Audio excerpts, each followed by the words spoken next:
Fala pessoal, tudo bem? Bom, estamos aqui com a nossa continuação da nossa aula 4, né, de programação em cálculo numérico. Então, o que a gente ficou faltando fazer? Ficou faltando regra de 3 oitavos de Simpson, ficou faltando também a parte do método de Euler, né, e a parte do método de Range-Kutta ali de quarta ordem. Então, para a gente dar continuidade à nossa aula, vamos continuar aqui. Ó. Então, a regra do 3 oitavos de Simpson é uma extensão da regra de 1/3 de Simpson, mas agora aproximamos a função com um polinômio cúbico, que vamos utilizar um polinômio de grau 3. Ela é especialmente útil quando o número, né, de subintervalos n, que é a nossa enésima parcela do nosso intervalo que a gente vai utilizar aqui para calcular o nosso h, ó, não é múltiplo de 2, como exige a regra de 1/3, mas sim múltiplo de 3. Então, o que a gente viu? Na regra de 1/3 de Simpson, utilizamos ali para múltiplos de 2, e já 3 oitavos de Simpson quando nós desejamos utilizar uma implementação para múltiplo de 3. Né? Então, a fórmula integral aproximada, a gente pode observar o quê? Que tem um acréscimo a mais da nossa condição do nosso somatório. Lá nós tínhamos a parte, né, aqui, ó, do nosso 2, do nosso somatório. Agora a gente vai ter a nossa parcela a mais do nosso somatório, né, para a nossa condição de 3, do nosso múltiplo de 3. Então nós vamos ter onde o nosso h é igual a b menos a sobre n, e n, ó, deve ser múltiplo de 3 para a fórmula funcionar corretamente. Professor, e se eu não tiver um múltiplo de 3, eu tiver ali apenas um múltiplo de 2, vai funcionar? Vai, é para funcionar, mas ela não vai funcionar tão corretamente, né? Vai apresentar um erro maior do que o esperado, porque ela é projetada, né, para ter essa condição. Tanto a 1/3 quanto a 3 oitavos, elas conseguem funcionar com múltiplo de 2 ou de 3 tranquilamente. A questão é que 1/3, né, de Simpson vai trazer uma maior confiabilidade e aproximação para a nossa condição do erro, se a gente utilizar um múltiplo de 2, e 3 oitavos a gente vai ter uma maior confiabilidade e aproximação do nosso erro se a gente utilizar um múltiplo de 3. Então a gente consegue entender o quê? Que o nosso método, né, ali do 3 oitavos, por exemplo, a gente está utilizando, né, por exemplo, uma condição para 4 pontos aqui, ó, consecutivos. Só que o que acontece? O nosso método, quando a gente vai utilizar, a gente quer subintervalos adjacentes, né? Então, quanto maior a nossa parcela de intervalos, melhor vai ser a nossa condição. Então, quanto mais n's, né, a gente coloca uma enésima parcela de subintervalos, maior será a nossa confiabilidade ali condizente. Ah, é por isso que a gente tem, então, o nosso divisível por 2 ou por 3? Sim, porque daí a gente tende, né, essa confiabilidade. Então, se eu quero, por exemplo, aqui ó, que eu tenho um 12, ó, x12, ele é tanto múltiplo de 2 quanto múltiplo de 3. Mas eu consigo ter uma maior confiabilidade se eu implementar um múltiplo de 3. Olha lá para o nosso exemplo 3. A gente utilizando, né, encontra o valor da integral, calculando pela regra 3 oitavos, né, de Simpson. Então, nós temos a nossa integral do nosso limite de 0 a 1, exponencial de menos x quadrado dx, com n igual a 6 subintervalos. Então, sabemos, ó, que o nosso n igual a 6 é um múltiplo de 3. Professor, mas ele também é um múltiplo de 2. Sim, é um múltiplo de 2, mas eu consigo utilizar ele como um múltiplo de 3. É isso que a gente quer ver. Então, a gente está utilizando o nosso exponencial de menos x quadrado dx igual, né, anteriormente. A questão é o que? A gente vai encontrar o nosso subintervalo, sendo a igual a 0, nosso b igual a 1. Então, vamos encontrar o nosso h. Nosso h vai ser 1 menos 0 sobre n. O nosso n vale 6. Então, vamos ter que o nosso h vai valer 0,1667. Com isso, a gente vai encontrar os nossos pontos, né? A gente vai subdividindo, então submultiplicando. Então, vou fazer 0 no nosso primeiro subintervalo. O nosso segundo intervalo vai ser 0,1667. O nosso terceiro subintervalo, eu vou fazer, né? Aqui vou multiplicar por 2. Ou a gente pode pensar que a ideia, né, é pegar o 1 que a gente tem e dividir ele em subintervalos característicos ali, que a gente consiga ter essa parcela aqui, ó, dividindo parcelas, né, de 6 múltiplos ali, né, do nosso número de subintervalos. Professor, mas a gente considera o zero como um intervalo, então acaba dando 7. Sim, a gente tem essa parcela do zero também, porque ele seria a nossa parcela total, a gente consegue compreender isso, né? Que é o nosso intervalo, que a gente está saindo de 0, indo até 1, que seria nossa variação do nosso intervalo. Então a gente vai calcular as funções, como a gente fez nos métodos anteriores, normal. Feito isso, nós vamos pegar e vamos substituir dentro da nossa equação. Então vamos voltar lá na nossa equaçãozinha, olha lá. Vou ter o meu f de x0. Quem vai ser o nosso f de x0? Primeiro, né? Eu vou ter 3 que multiplica h dividido por 8. Então, o nosso h a gente já sabe que vale quanto? 0,1667. Então, eu vou colocar 3 que multiplica 0,1167 dividido por 8. Multiplica, né, toda a nossa condição da nossa igual, do nosso subintervalo que a gente quer, que está entre parênteses aqui. Vou encontrar o meu f de x0. Quem que vai ser o meu f de x0? O meu f de x0, então, vai ser o nosso valor, né, do nosso zero. Olha lá. Então, tem o meu valor igual a 1. Tem o meu f do meu x0, do meu intervalo 0. O meu x0 apresenta o meu intervalo 0, que vai ser igual a 0. Então, o meu f de 0 vai ser igual a 1. E agora eu vou voltar lá e vou ver. Mais 3 do meu somatório, então, né? E aqui o meu somatório vai ser os meus intervalos, ó. 1, 2, 4, 5, até, né, a gente chegar àquela nossa parcela que vai ser característica do nosso i. Porque eu tenho um n a menos 1. Então eu vou colocar todos os nossos intervalos condizentes ali, ó.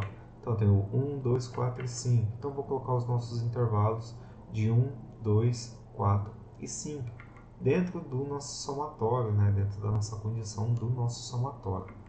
E o mesmo eu vou fazer depois, né? Aqui mais 2, que vai ser a parte do nosso somatório, ó, que vai pedir aqui ou de 3, de 6 e 9, né?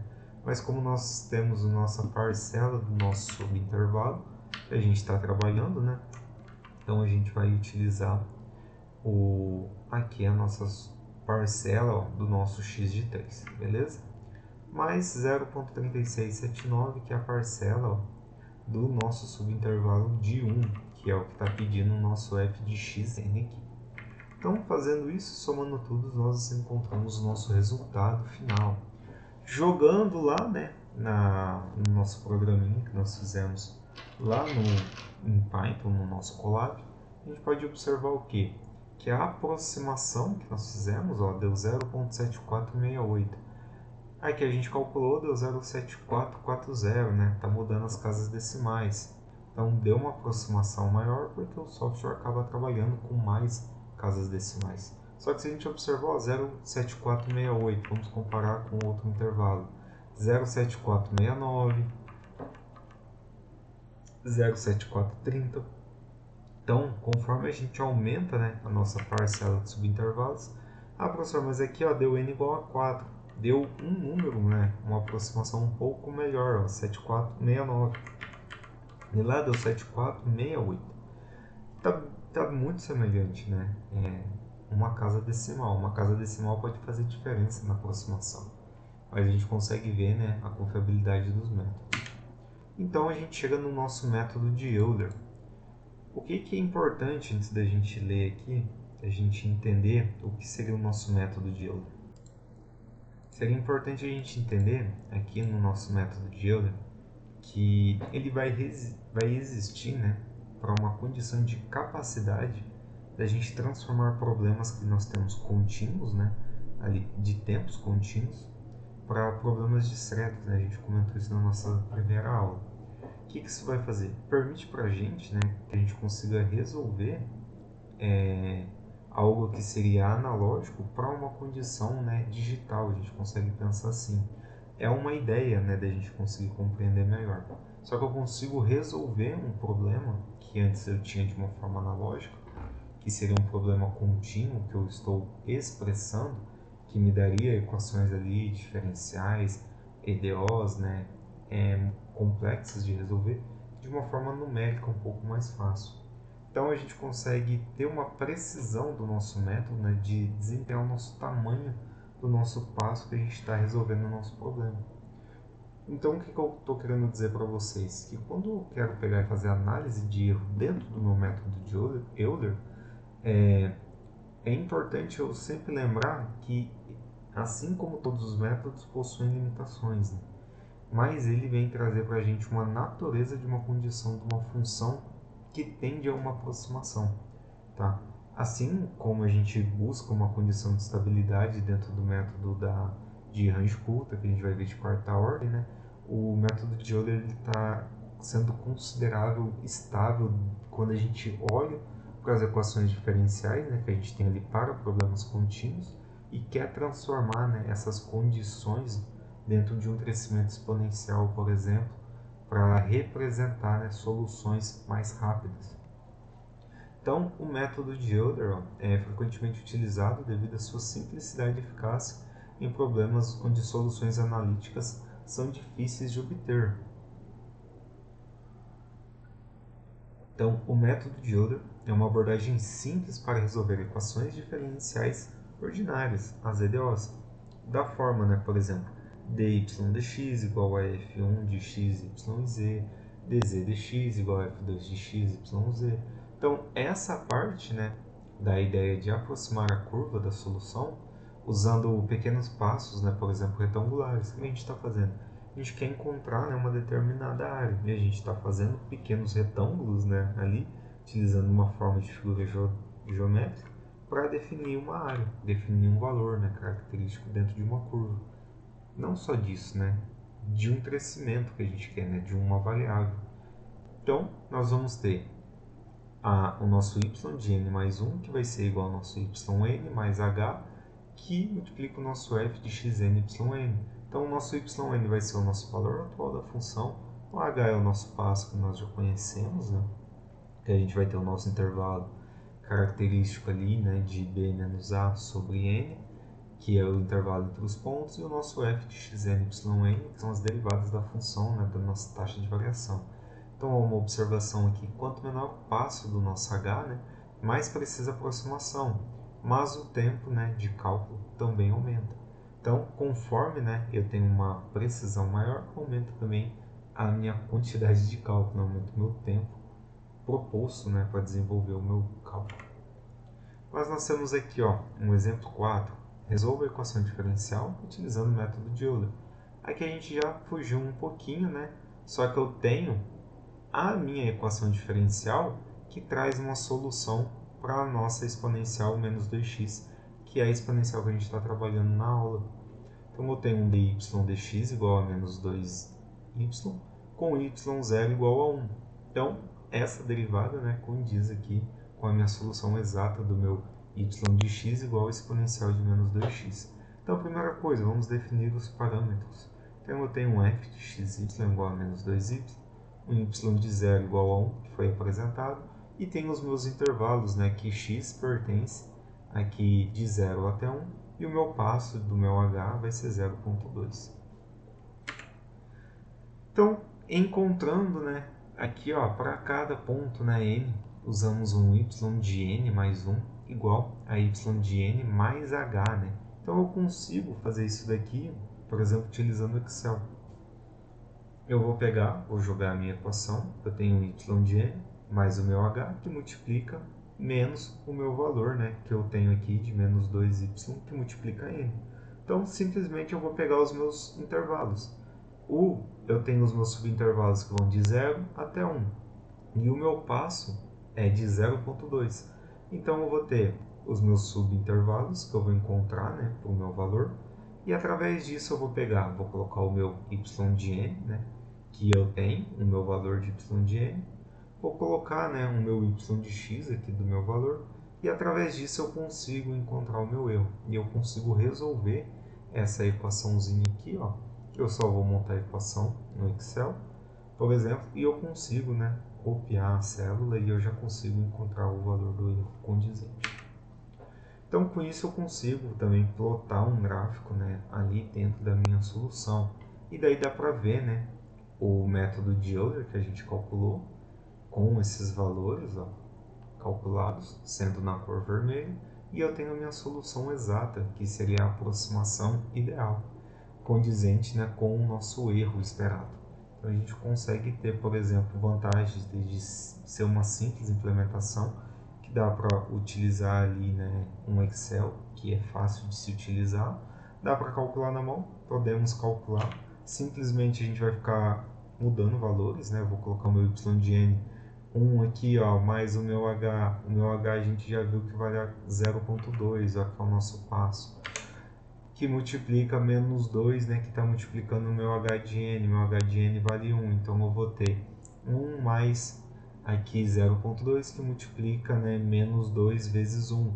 Então eu tenho menos 2 que está multiplicando 0,2 mais o meu valor de 1. Então eu já consigo encontrar, por exemplo, o meu valor da minha solução exata aqui, ó, e o meu erro aqui vai ser igual a zero. Então eu consigo fazer essas aproximações também calculando manualmente, mas jogando dentro de uma tabelinha de um gráfico.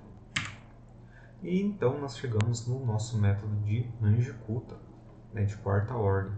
Então o método de quarta ordem em particular oferece um equilíbrio entre precisão e complexidade computacional, tornando-se uma escolha popular entre os pesquisadores e engenheiros. Na nossa aula da semana 5 eu vou apresentar para vocês, né, um exemplozinho utilizando isso daqui.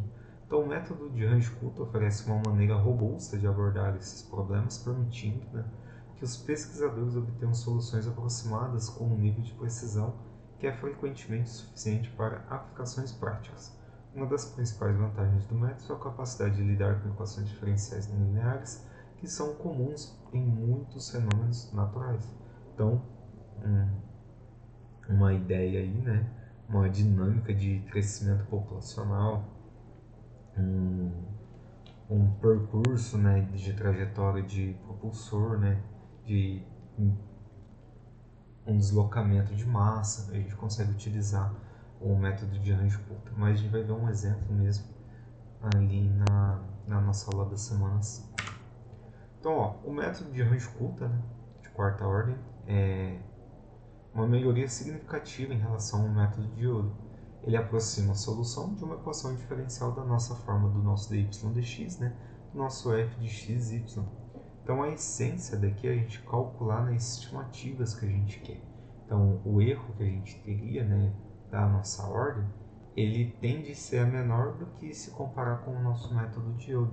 Então primeiro eu vou ter a nossa condição, né, do nosso passo, que é o nosso h. Aí eu tenho o meu K1, que vai ser igual ao meu f de xn, ym. Tenho o meu K2, que é o meu f de xn mais h de 2, e o meu yn mais h de 2k1. Então, vou apenas substituir os meus valores, né? Quarta ordem, porque eu tenho uma condição, né, aqui de K, que refere-se a Runge-Kutta, de primeira, segunda, terceira e quarta ordem. Então, o meu y de n, que a gente já conhece, que a gente utilizou anteriormente no método de Euler. O nosso passo, aqui eu tenho 6, né, sendo representação do nosso intervalo característico. E a gente consegue, então, calcular. E aí a gente tem, né, a nossa equaçãozinha que a gente está trabalhando, né, de y de x igual a exponencial de menos 2x. Então, a gente já definiu os nossos parâmetros anteriormente, de f de x y igual a menos 2y, nosso y0 igual a 1, nosso intervalo de x pertencente a 0 até 1, e o nosso passo, né, de h igual a 0,2. Então, vou simplesmente substituir. Eu vou identificar, né, quem é quem. O meu K, como que eu vou calcular o meu K1 aqui? Vou lá na minha equaçãozinha, vou ver, olha só, K1, então é o meu f de xn, yn, e vou substituir. Então eu tenho 0 e 1. E aí eu vou ter uma condição do meu f para 0, quem que é o meu f de 0? E vou substituir. E aí eu vou ter que o meu K1 vai ser menos 2, vou encontrar o meu valor de K2 ou 1,6, meu K3 de menos 1,6, meu K4 de menos 1,36, e assim eu consegui, né, encontrar o meu subintervalo. Um outro exemplo aqui para vocês, eu resolvo a equação diferencial pelo método de Runge-Kutta de quarta ordem. Agora usamos, né, a sua fórmula principal para calcular o nosso y de 1. Então, para encontrar agora o meu y de 1, antes eu já vinha e apresentava o meu y, agora eu quero encontrar. Então eu vou pegar e vou utilizar o meu y de 1 igual a 1 mais 0,6 sobre 6, né, que são os nossos subintervalos que a gente tinha. Então o que eu estou fazendo? Eu só estou pegando a nossa equaçãozinha aqui e eu quero encontrar o meu y1 da minha condição, ó, do meu intervalo, desse valor. Então, vou substituir os meus valores que a gente acabou de encontrar do nosso K1, nosso K2, nosso K3 e nosso K4 e vou encontrar então o valor, né, aqui de Y1 para os somatórios dos nossos valores de K. E aí a gente consegue, né, encontrar todo o nosso valor de Y1 condizente. Com isso eu também consigo, né, pegar essa formulazinha do método de Range-Kutta e jogar numa tabelinha no Excel, ou então utilizar um software, e aqui a gente consegue observar o quê? Que o meu valor calculado, né, de Range-Kutta de quarta ordem, ele traz uma precisão muito maior se comparado ao método de Euler. A gente pode observar que é um valor insignificante, né, se comparado aqui à nossa estimativa conforme software, né? Então, um valor calculado manualmente se aproxima muito do valor de software, mesmo com limitações até de casas decimais. Então, pessoal, essa foi a nossa continuação. Agradeço mais uma vez, espero vocês na nossa próxima aula da semana 5. Um grande abraço e tchau, tchau.